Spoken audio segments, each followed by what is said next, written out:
Bharat operation sindoor میں فوجی اہداف حاصل کرنے میں ناکام رہا۔ آپریشن بنیان المرصوص میں پاکستان کی کامیابی پر بھارت کے بیرونی حمایت کے الزام حقائق کے منافی ہیں۔ کسی بھی مہم جوئی کا بغیر کسی ہچکچاہٹ کے فوری اور منہ توڑ جواب دیا جائے گا۔ فیلڈ مارشل عاصم منیر کا تقریب سے خطاب، کہا کسی بھی کشیدگی کا اصل ذمہ دار بصیرت سے محروم مغرور جار بھارت ہوگا۔ جنگیں میڈیا کی بڑکوں، درآمد شدہ مہنگے جنگی آلات یا سیاسی نعروں سے نہیں چلتی۔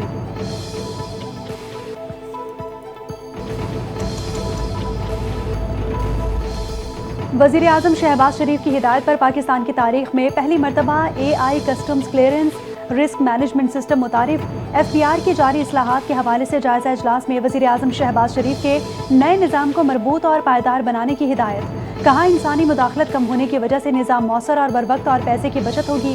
وزیر اعظم نے نئے رسک مینجمنٹ نظام کی تشکیل کے لیے کام کرنے والی ٹیم کے افسران اور اہلکاروں کو بھی سراہا۔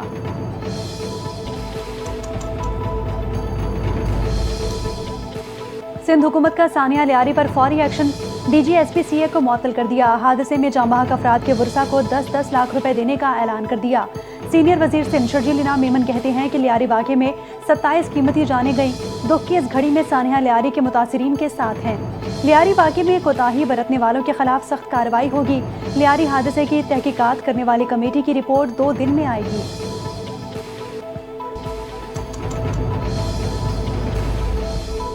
کراچی کے علاقے لیاری میں 3 روز قبل عمارت گرنے کے واقعے کے بعد شاہمیر خان بھٹو کو نیا D G S P C اے تعینات کر دیا گیا۔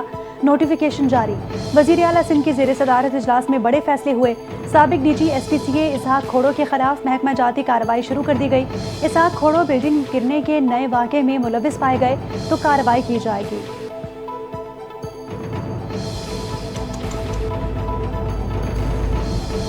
وزیر اعلیٰ پنجاب مریم نواز کا دورہ پاکپتن، اسپتال میں بدنظمی، غفلت اور شکایات سمیت دیگر مسائل پر ایکشن جاری۔ وزیر اعلیٰ پنجاب کے حکم پر ڈیپٹی کمشنر پاکپتن ماریہ طارق کو عہدے سے ہٹا دیا گیا۔ ماریہ طارق کو SNGAD رپورٹ کرنے کا حکم دیا گیا۔ ADCR کیپٹن ریٹائرڈ ظفر فدا ملک کو ڈیپٹی کمشنر پاکپتن کا اضافی چارج دے دیا گیا۔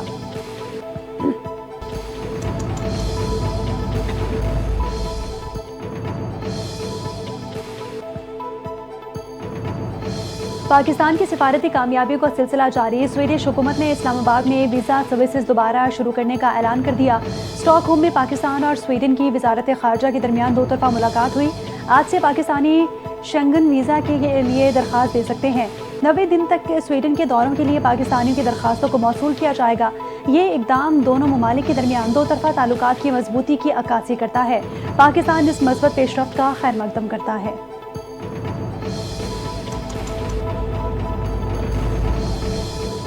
قبائلی علاقے ہمیشہ حساس رہے ہیں۔ 25ویں ترمیم کے بعد قبائلی علاقے صوبے میں ضم ہو چکے۔ چیئرمین PTI بیرسٹر گوہر کا زمزلہ کے حوالے سے وفاقی کمیٹی پر شدید تحفظات کا اظہار، کہا وفاقی حکومت کے پاس قبائلی علاقوں میں متعلق کمیٹی بنانے کا کوئی اختیار نہیں۔ وفاقی حکومت قبائلی علاقوں سے متعلق کمیٹی ختم کرے۔ کمیٹی بنانا وفاقی صوبے میں دخل اندازی کے مترادف ہے۔ وفاقی حکومت صوبائی معاملات میں مداخلت نہیں کر سکتی۔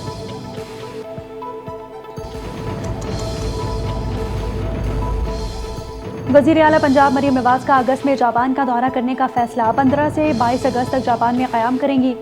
ذرائع کے مطابق دورے کے دوران مریم نواز جاپان کے معروف کاروباری شخصیت، کمپنیز کے نمائندگان اور سرمایہ کاری کے سربراہان سے ملاقاتیں بھی کریں گی۔ 2 طرفہ تعلقات، ٹیکنالوجی کی منتقلی، زراعت، صنعت، توانائی اور دیگر شعبوں میں شراکت داری کے امکانات پر بھی گفتگو کی جائے گی۔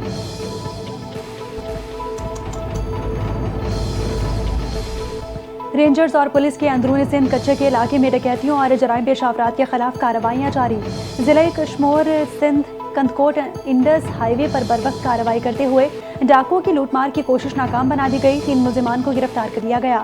ملزمان کے قبضے سے اسلحہ، موٹر سائیکل، موبائل فون، ملکی اور غیر ملکی کرنسی برآمد کی گئی۔ گرفتار ملزمان مزید قانونی کارروائی کے لیے پولیس کے حوالے کر دیے گئے۔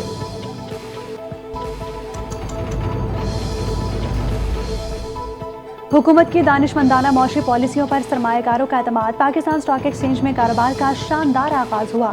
انڈیکس 1,33,000 کی سطح عبور کر گیا، نئی بلندی پر پہنچ گیا۔ 100 انڈیکس میں 1500 پوائنٹ سے زائد کا اضافہ ہوا۔